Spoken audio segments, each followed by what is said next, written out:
Hello, नमस्कार प्रस्तुतियों। देखिए, इस क्लास के अंदर हम राजस्थान के सीटी एग्ज़ाम 2024 की तैयारी के लिए राजस्थान जीके के कुछ मोस्ट इम्पोर्टेंट क्वेश्चन देख रहे हैं। और ये जो प्रश्न हैं 25 सितंबर को जो सीटी का एग्ज़ाम है, उस एग्ज़ाम के अंदर पूछे जाने वाले प्रश्न हैं। जी हाँ साथियों, बहुत ही महत्वपूर्ण प्रश्न हैं और बार बार रिपीट होने वाले प्रश्न हैं। तो एक भी प्रश्न को मिस मत करिएगा। अगर आप उदयपुर लर्निंग क्लासेस चैनल पर नए हैं तो चैनल को सब्सक्राइब जरूर कर लीजिएगा, ठीक है। और यहाँ पर महत्वपूर्ण प्रश्न कर रहे हैं, तो इन प्रश्नों में से किसी भी प्रश्न का आंसर अगर आपको पहले से आता है तो साथ ही साथ कमेंट ज़रूर करते रहिएगा, ठीक है। और वीडियो के एंड में बताइएगा कि आपके कितने क्वेश्चन सही हुए हैं। चलिए, तो आज का महत्वपूर्ण प्रश्न आपके सामने है। बहुत ही महत्वपूर्ण प्रश्न है, ज़रूर याद रखिएगा, ठीक है। तो प्रश्न इस प्रकार है, पीवल भूमि किसे कहते हैं। तो देखिए, पीवल भूमि किसे कहते थे। तो देखिए, इसका ऑप्शन है गांव के पास वाली भूमि, तालाबों या कुओं द्वारा सिंचित भूमि, ऑप्शन 3 पहाड़ी क्षेत्र की भूमि, ऑप्शन 4 है वह भूमि जिस पर सिंचाई की सुविधा उपलब्ध नहीं होती है। तो देखिए, इन चारों ऑप्शन में से इस प्रश्न का सही आंसर हो जाएगा पीवल भूमि। उस भूमि को कहा जाता है जो भूमि तालाबों या कुओं द्वारा सिंचित होती है, ठीक है। तो इस भूमि को पीवल भूमि कहते हैं। तो इस प्रश्न का ऑप्शन बी बिल्कुल सही आंसर हो जाएगा, ठीक है। चलिए, अगला महत्वपूर्ण प्रश्न, क्वेश्चन नंबर 2। चलिए, तो देखिए, क्वेश्चन नंबर 2 आपके सामने है। बहुत ही महत्वपूर्ण प्रश्न है, ठीक है। तो देखिए, प्रश्न इस प्रकार है, क्वेश्चन नंबर 2, निम्न में से कौन सा युग्म संगत नहीं है। तो देखिए, यहाँ पर कुछ युग्म दे रखे हैं जिसमें हमें मेला और स्थान इन दोनों को सुमेलित करना है। तो इनमें से कौन सा युग्म सुमेलित नहीं है, यानी कि जो युग्म दे रखे हैं उनमें से सही सुमेलित नहीं है, ठीक है। तो इसके ऑप्शन है, ऑप्शन 1 दनोपमाता, भीलवाड़ा, बाणगंगा मेला, जयपुर और कपिलधारा मेला, बारा। तो इनमें से जो गंगा दशहरा मेला है ये कोटा में नहीं लगता है।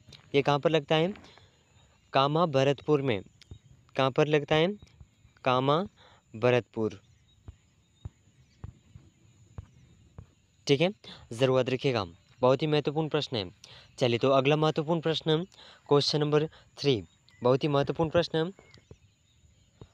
तो देखिए, यहाँ पर क्वेश्चन नंबर 3 इस प्रकार पूछा गया है, पुत्र जन्मोत्सव पर कौन सा गीत गाया जाता है।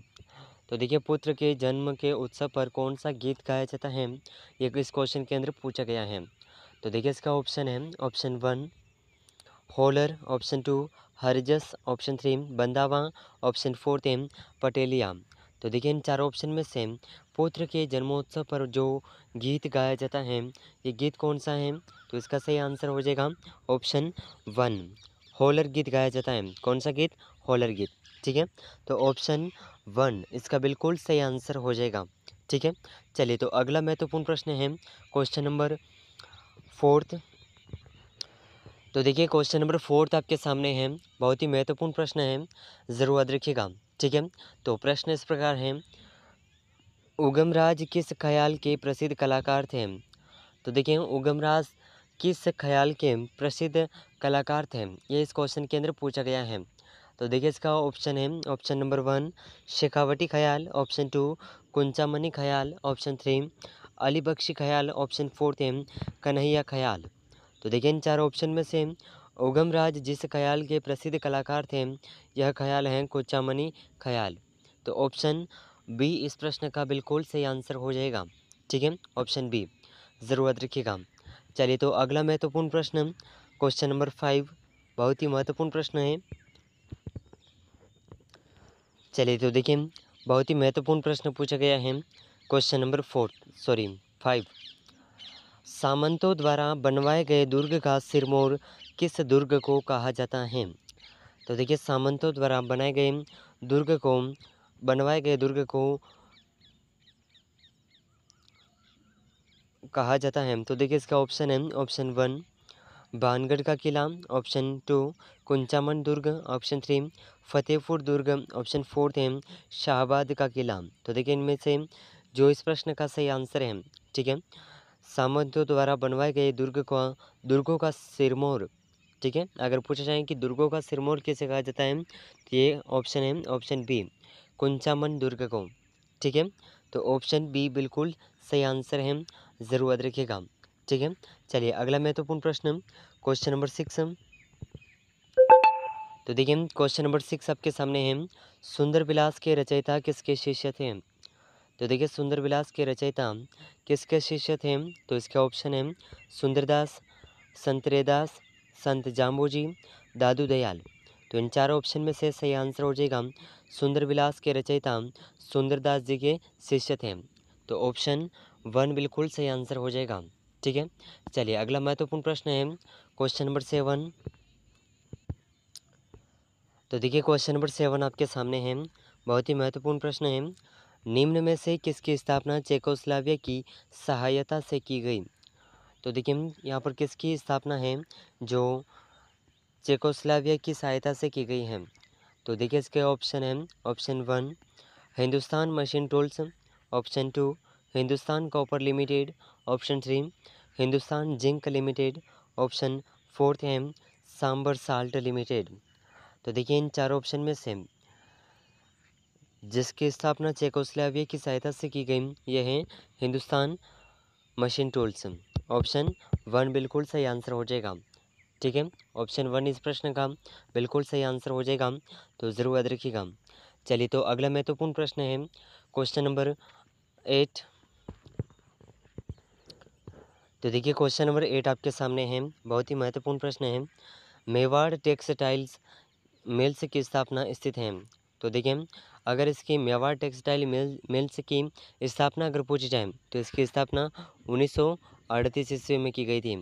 और ये मेवाड़ टेक्सटाइल मिल्स कहाँ पर स्थित है, ये इस क्वेश्चन के अंदर पूछा गया है। तो देखिए इसका ऑप्शन है उदयपुर में, भीलवाड़ा में, चित्तौड़गढ़ में, राजसमंद में। तो इन चारों ऑप्शन का जो सही आंसर है, ये सही आंसर हो जाएगा मेवाड़ टेक्सटाइल मिल्स भीलवाड़ा में स्थित है। ठीक है, तो ऑप्शन बी इस प्रश्न का बिल्कुल सही आंसर हो जाएगा। ठीक है। चलिए तो अगला महत्वपूर्ण प्रश्न है क्वेश्चन नंबर 9। चलिए तो देखिए क्वेश्चन नंबर 9 आपके सामने है, बहुत ही महत्वपूर्ण प्रश्न, ज़रूर याद रखिएगा। ठीक है, तो प्रश्न इस प्रकार है, मारवाड़ से निष्कासन के बाद दुर्गादास को मेवाड़ राज्य में क्या पद दिया गया। तो देखिए मारवाड़ से निष्कासन के बाद में दुर्गादास को मेवाड़ राज्य में कौन सा पद दिया गया था। तो इसके ऑप्शन है, ऑप्शन 1 सेनापति का, ऑप्शन 2 हाकिम का, ऑप्शन 3 प्रधान का, ऑप्शन 4 है मनसबदार का। तो देखिए इन चारों ऑप्शन में से जो इस प्रश्न का सही आंसर है, यह सही आंसर हो जाएगा मारवाड़ से निष्कासन के बाद में दुर्गादास को मेवाड़ में हाकिम का पद दिया गया। ठीक है, यानी कि वैद्य का।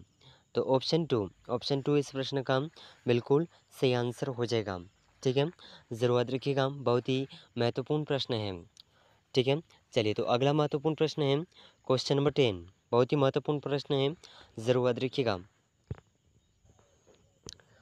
तो देखिए क्वेश्चन नंबर 10 आपके सामने है, बहुत ही महत्वपूर्ण प्रश्न। तो प्रश्न इस प्रकार है, अटपटी पगड़ी चित्रकला की किस शैली से संबंधित है। तो देखिए अटपटी पगड़ी चित्रकला की कौन सी शैली से संबंधित है। तो इसके ऑप्शन है, ऑप्शन 1 बूंदी शैली से, ऑप्शन 2 कोटा शैली से, ऑप्शन 3 मेवाड़ शैली से, ऑप्शन 4 है आमेर शैली से। तो देखिए इन चार ऑप्शन में से अटपटी पगड़ी जिस शैली से संबंधित है यह शैली है, ऑप्शन नंबर, इसका जो सही आंसर है यह सही आंसर हो जाएगा ऑप्शन नंबर सी, यानी कि ऑप्शन 3 बिल्कुल सही आंसर हो जाएगा मेवाड़ शैली से। ठीक है, तो ज़रूर याद रखिएगा, बहुत ही महत्वपूर्ण प्रश्न है। और इसका जो संबंध है मेवाड़ शैली का, ये गीत गोविंद से संबंध है। ठीक है। चलिए अगला महत्वपूर्ण प्रश्न क्वेश्चन नंबर 11। तो देखिए बहुत ही शानदार प्रश्न है। ठीक है, क्वेश्चन नंबर 11। तो प्रश्न इस प्रकार है, जोती हुई कृषि भूमि का साक्ष्य प्राप्त हुआ है। तो देखिए जोती हुई कृषि भूमि का साक्ष्य कहाँ से प्राप्त हुआ है। तो इसके ऑप्शन है, ऑप्शन 1 कालीबंगा से, ऑप्शन 2 मोहनजोदड़ो से, ऑप्शन 3 बनवाली से, ऑप्शन 4 है हड़प्पा से। तो देखिए इन चार ऑप्शन में से जो इस प्रश्न का सही आंसर है, जोती हुई कृषि भूमि के साक्ष्य कालीबंगा से प्राप्त हुए हैं। ठीक है, ऑप्शन 1 इस प्रश्न का बिल्कुल सही आंसर हो जाएगा कालीबंगा। ठीक है। चलिए तो अगला प्रश्न है क्वेश्चन नंबर 12। तो देखिए क्वेश्चन नंबर 12 आपके सामने है, बहुत ही महत्वपूर्ण प्रश्न है।